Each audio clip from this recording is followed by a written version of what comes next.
Hello student, welcome in my biology classes. This is Julie Goyal.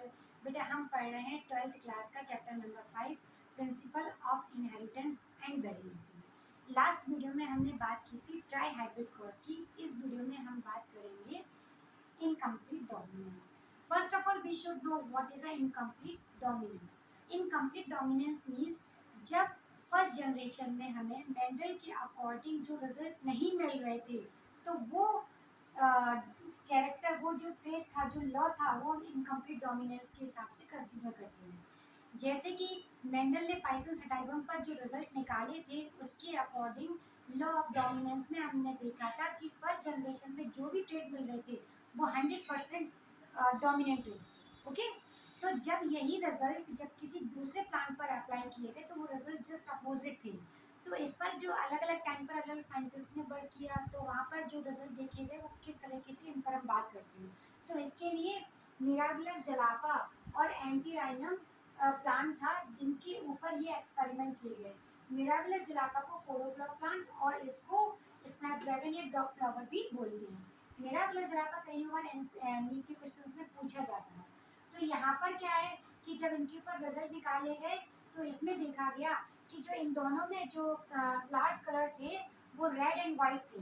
ठीक है, तो रेड कलर को हमने कैपिटल से इंडिकेट किया और वाइट फ्लावर को स्मॉल आर से किया। It means that is a recessive and that is a dominant. जब इनके पेरेंट के बीच में जब क्रॉस कराया गया तो फर्स्ट जनरेशन में हमें देखने को मिला कि सारे के सारे प्लांट हमें पिंक कलर के मिले, जबकि मेंडल के अकॉर्डिंग हमें कैसे मिलने चाहिए, सारे के सारे रेड मिलने चाहिए थे, जो यहाँ पर देखने को नहीं मिला।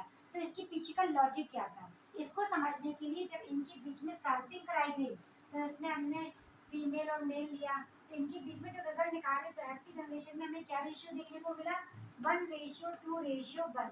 अमेजिंग ये था कि मेंडल के अकॉर्डिंग F2 जनरेशन में जीनोटाइप रेशियो में हमें 1:2:1 मिल रहा था और फिनोटाइप रेशियो में हमें 3:1 देखने को मिल रहा था या नहीं मिल रहा था।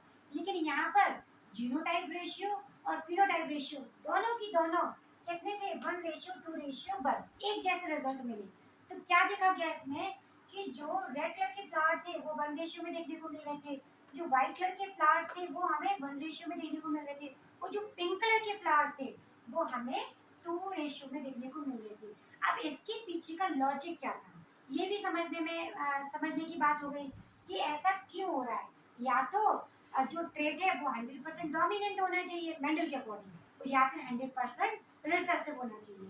तो इसमें ये देखा गया कि एक्चुअली ऐसा क्या होता है जो किसी एक ट्रेड को डोमिनेंट और किसी एक ट्रेड को रिसेसिव बनाता है। एक्चुअली अगर हम देखें तो जब अर्थ का ओरिजिन हुआ होगा, प्लांट्स आए होंगे, तो जो प्लांट्स ग्रो करते हैं इनमें जब स्टार्टिंग में सारे के सारे जो ट्रेड रहे होंगे वो एक ही ट्रेड, ऑब्वियस सी बात है, जो प्लांट पहले सर्वाइव किया होगा, पहले फ्लावरिंग प्लांट रहा होगा, ये जो भी ट्रेड रहा होगा वो अपने आप को कंटिन्यू एक्सप्रेस कर रहा होगा। लेकिन समय के साथ साथ कुछ इस तरह की चेंजेस आए होंगे कि जिनकी वजह से उनकी क्वालिटी में डिफरेंस आ गया, जिनकी वजह से उनकी क्वालिटी में डिफरेंस आ गया। कैसे, ये हो सकता है कि जो भी प्लांट होता है और जो प्लांट का जो भी ट्रेट होता है, चाहे वो स्टेम की हाइट हो या फ्लावर्स का कलर हो या प्लांट में उसके फूड का शेप, सीड का शेप, साइज, वटेवर जो भी हो, तो उसमें ऐसा क्या होता है कि वो उसको डोमिनेट बनाता है। तो ये पता चला कि जितने भी प्लांट क्या जितने भी ट्रेट होते हैं उन सब में एक पर्टिकुलर टाइप का हार्मोन रिलीज होता है, और वो जो हार्मोन होते हैं वो पर्टिकुलर ट्रेट को कंटिन्यू करते हैं आगे की जनरेशन के लिए। गेटिंग माय पॉइंट, यानी कि अगर कोई रेड कलर का फ्लावर है तो उसके अंदर वो ट्रेट है, यानी वो जीन्स हैं जो आगे चल के रेड से फिर रेड कलर के फ्लावर्स को प्रोड्यूस करेंगे। लेकिन ऐसा भी देखा गया कि सेम स्पीसीज के वही प्लांट में के फ्लावर्स में जो कलर के लिए ट्रेट था, तो वो जो ट्रेट आ रहा था वो किसी एंजाइम्स की वजह से आ रहे थे। जो एंजाइम्स, हर बॉडी में हर फंक्शन के लिए एक एंजाइम रिस्पॉन्सिबल होता है, मिलियंस ऑफ द एंजाइम्स होते हैं। तो हर एक ट्रेट के लिए पर्टिकुलर जीन, और वो जो पर्टिकुलर जीन होता है वो पर्टिकुलर एंजाइम रिलीज करता है। तो ये जो एंजाइम्स होते हैं उनकी कंडीशन पर हमें देखने को मिला कि या तो जो ट्रेट है वो डोमिनेंट होगा या रिसेसिव होगा। अगर डोमिनेंट है तो इसका मतलब है इसमें जो रेशियो, जो एंजाइम्स बन रहे हैं वो ऑप्टिमम रेट में बन रहे हैं, नॉर्मल बन रहे हैं। और या फिर जो रिसेसिव जा रहे हैं तो उसमें फिर से कंडीशंस आ गई कि या तो जो एंजाइम है वो फंक्शनल नहीं है और या फिर वो एब्सेंट है। Getting my point? यानी डोमिनेंट और रिसेसिव के पॉइंट ऑफ व्यू से बात करें तो जो एंजाइम्स हैं, है ना, वो क्या है, वो मीडियम रेंज पर है, मीडियम रेंज पर रिलीज हो रहे हैं, तो जिसकी वजह से वो एक पर्टिकुलर डोमिनेंट ट्रेट दे रहे हैं। और सेकंड कंडीशन है कि जो एंजाइम्स हैं, enzymes are not well working, यानी कि जो अच्छे से काम ही नहीं कर पा रहे, है ना। और या फिर जो थर्ड कंडीशन है कि enzymes are absent, enzymes are absent. Getting my point और नॉट?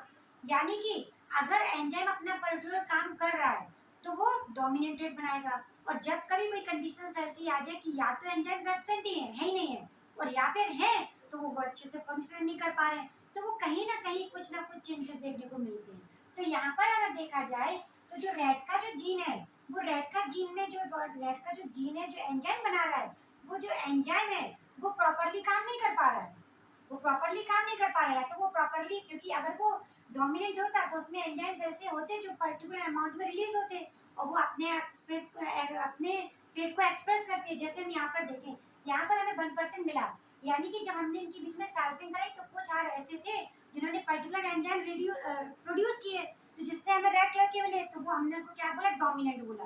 और जो नहीं कर पाए वो कैसे रहेंगे, रिसेस, यानी उससे एंजाइम काम ही नहीं कर रहा। और जिनमें जो अच्छी तरह से काम नहीं कर रहा लेकिन काम कर रहा है, तो वो हमें मीडियम रेंज के मिले, यानी इंटरमीडिएट टाइप के मिले।